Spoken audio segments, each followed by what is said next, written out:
first thing that you can do is just to try and join a startup company, to either be an intern or volunteer or or even a part-time job, any type of work that you can gain the entrance of being in a startup.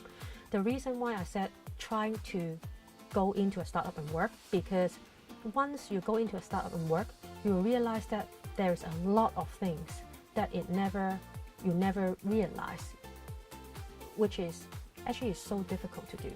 I'm talking about as simple as creating a name card. You probably thought that, hey, it's very, very simple. But actually, the way you design the name, how can it get the message through someone very straight away of what you do? How can your name card actually create a question for other people to ask you in order to remember you?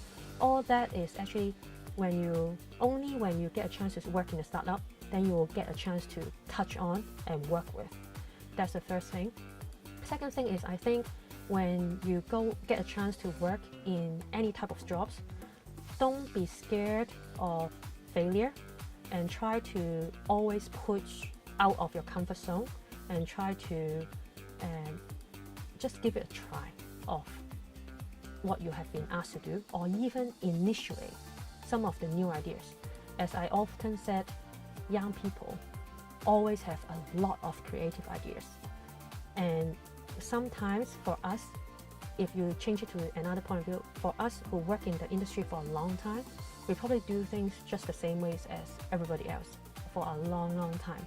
However, if you've got some new ideas, don't be scared of saying it out, because sometimes for us, we'll thought, hey, that's a good idea. Maybe that is the way you can really try to pick up this idea and run your own startup.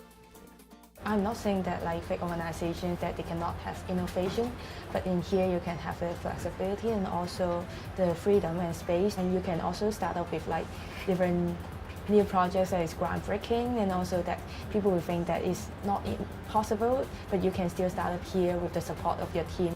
Also can think about join other schemes that is offering from outside, like YBHK or any other, or even PolyU, Good Seed. They really do help start up, and it is very, very important. The reason why I said that is not only do you get a chance regularly to meet up with other startups, but also you also get a chance to be able to have a mentor. And a mentor is very, very important, because when you try to make a decision and you don't know how to deal with, I'm talking about, like, for example, for me, I'm a teacher, but a lot of business decisions I really don't know how to do. Then that mentor really can give you some tips and ideas. That's the most important thing.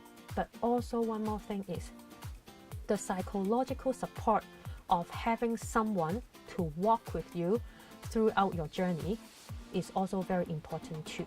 No matter whether he is or she is in the same industry with you or not. Because when you don't know how to do something, you've got someone to talk with. Don't just do startup because you want to earn a lot of money, because it never works. Only passion can make you overcome everyday barrier that you are going to face. So that's first one. Second one is your passion. You have to find a way to pass your passion to your team. You need a good team. Your team also have to have the same belief and same vision as you do, because if they don't have the same vision or same belief, again, as a startup, basically you face different problems every single day. You need people to help you. If they don't have the same belief, it's very hard for them to overcome the barriers as well, or work with you as well. I'm moved by Tricky's personal stories on her persistence on the road of overcoming dyslexia and also overcoming other stigma posed by society, and especially her story on how to utilize the strength of each child. We are always focusing on SEN kids' needs, so that we will always break down the learning objectives with them one by one. I remember that one student, he has maybe ADHD and also has dyslexia.